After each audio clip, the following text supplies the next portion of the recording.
A good Erev Shabbos and Mazel Tov. We're thrilled to celebrate Jake's bar mitzvah this Shabbat with his family, and we're grateful that the Barons chose to share their simcha with Kehilat Sharei Torah. So we extend a warm KST welcome to Jake's family and guests and everyone who will join us on Shabbos morning.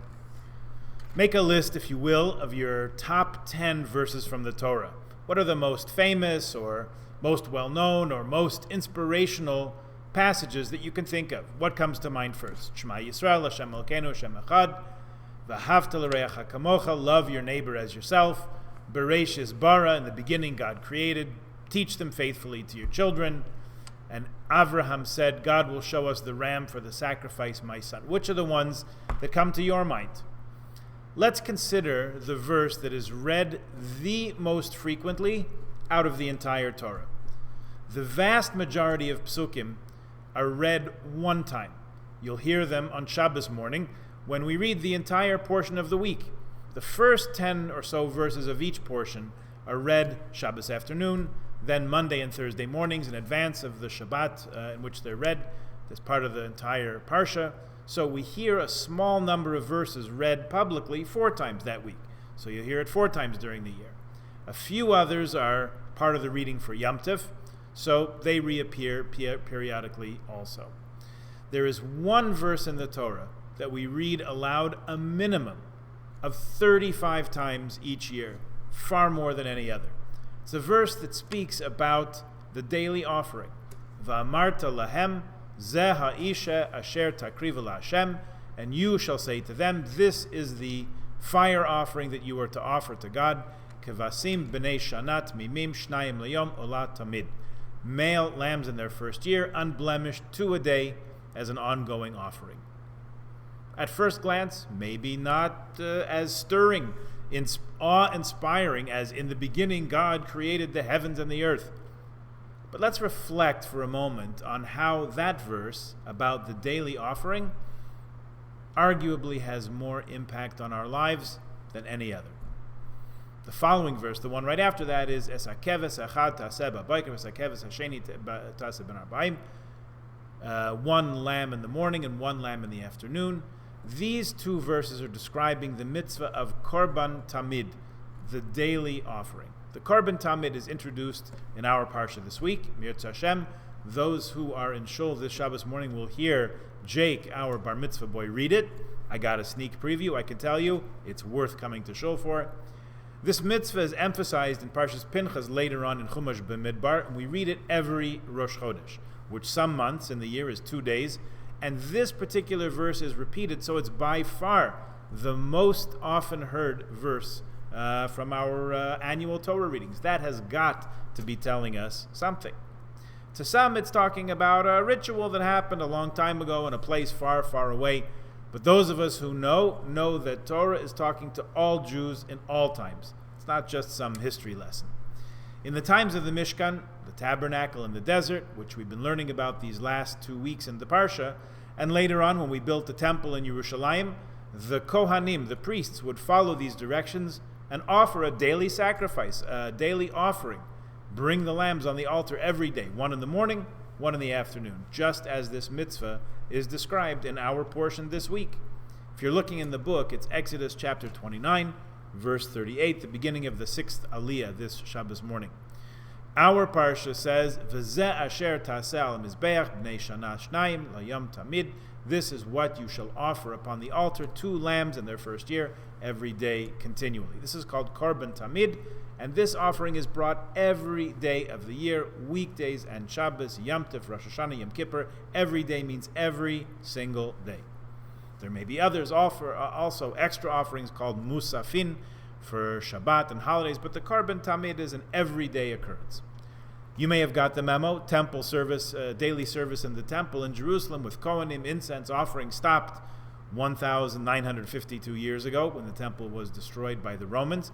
We mark that day every year on Tisha B'Av with a national day of mourning. We sit on the floor, we cry. In fact, the Korban Tamid, the daily offering we're talking about, stopped a little bit before Tisha B'Av. The daily offering itself ceased on the 17th of Tammuz, which we also mark as a fast day. Now you'll notice that Judaism didn't stop or end God forbid, at that time. In fact, we're going strong, still going strong. Perhaps, please consider, it's exactly because of these verses that speak about the Korban Tamid, the daily offering.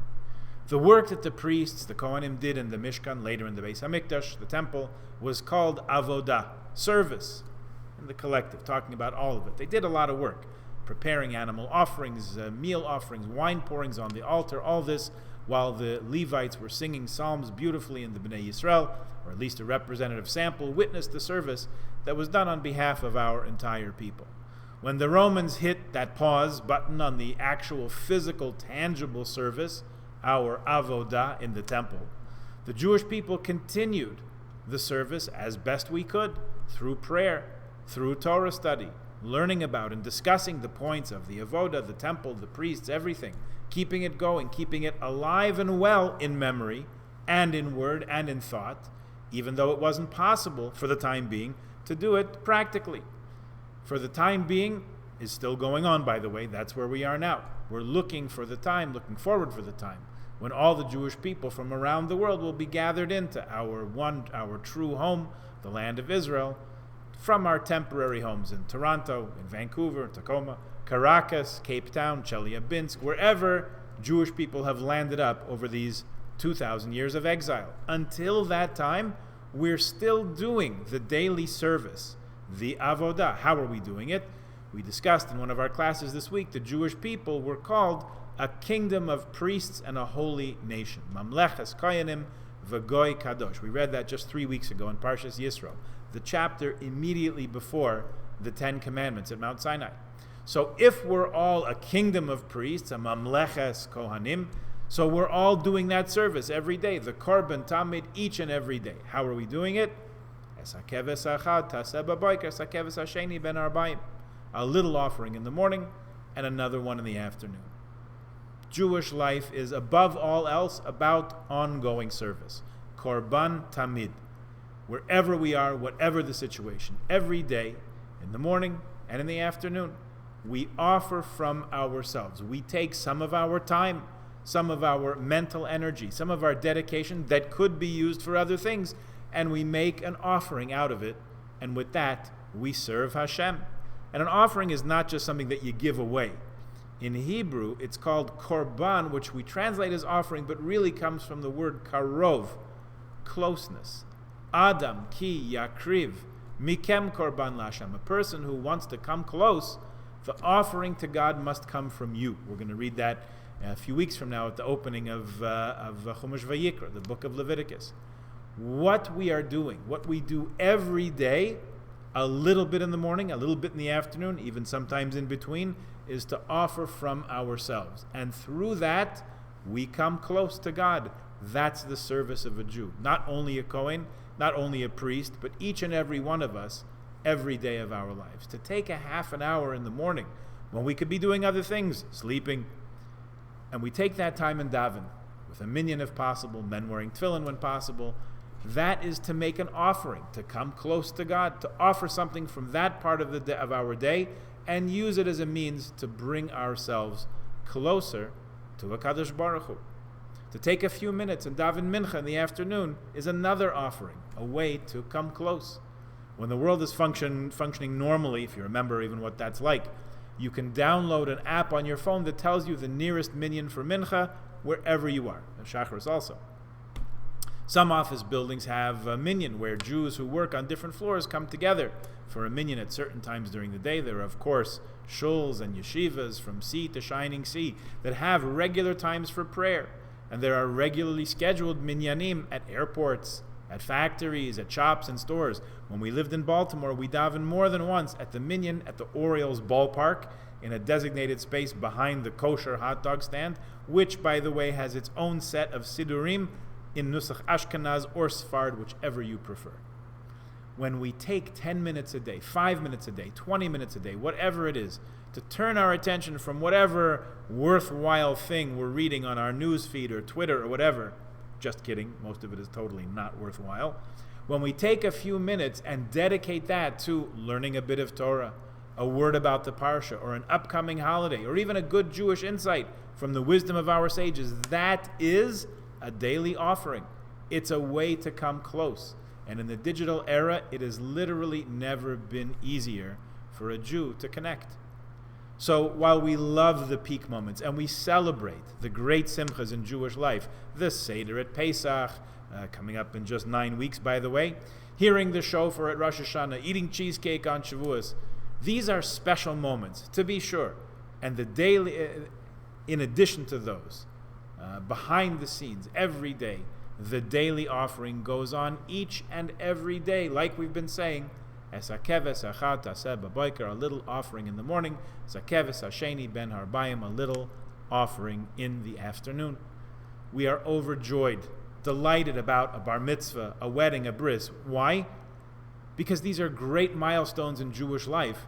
But even more than that, they're more than just rites of passage. They are beginnings.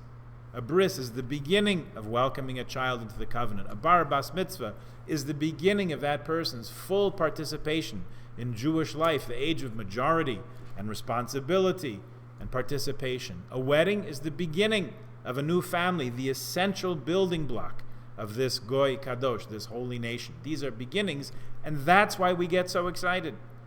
You may have heard the story about the immigrant who came from the old country, and he wanted to be a success in business. He knew it.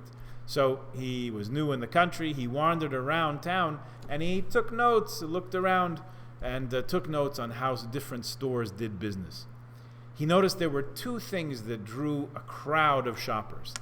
One was when a store hung a banner out their front window that said, "Grand Opening." He didn't know exactly what it meant, wasn't familiar with the language, but he wrote down "Grand Opening." Okay. The other kind of store that seemed to get a lot of customers was the ones that hung a banner outside in front that said, "Going out of business." Never heard that phrase before, but he wrote it down anyway. It seemed to work. And he kept it in mind that when he opened his own store, he had two banners made, and he hung them both up in front of his store. Grand Opening, going out of business. Hoping to attract everybody. Sometimes we tell that story at Rosh Hashanah as people come for the grand opening Rosh Hashanah, and then after Yom Kippur, they're usually going out of business. Some bar mitzvah boys think, that's it, my grand opening, I'm going out of business, I'm done. I got over that hurdle. Not so in our case. For Jake, for his brothers, for his parents, his grandparents, and family who are celebrating here with us this coming Shabbat, it's truly a grand opening with many more good things to come. From the extended Kehillat Shari Torah family, we look forward to continued nachas from Jake and his family, and many more simchas to share in the future, all in good health for everyone.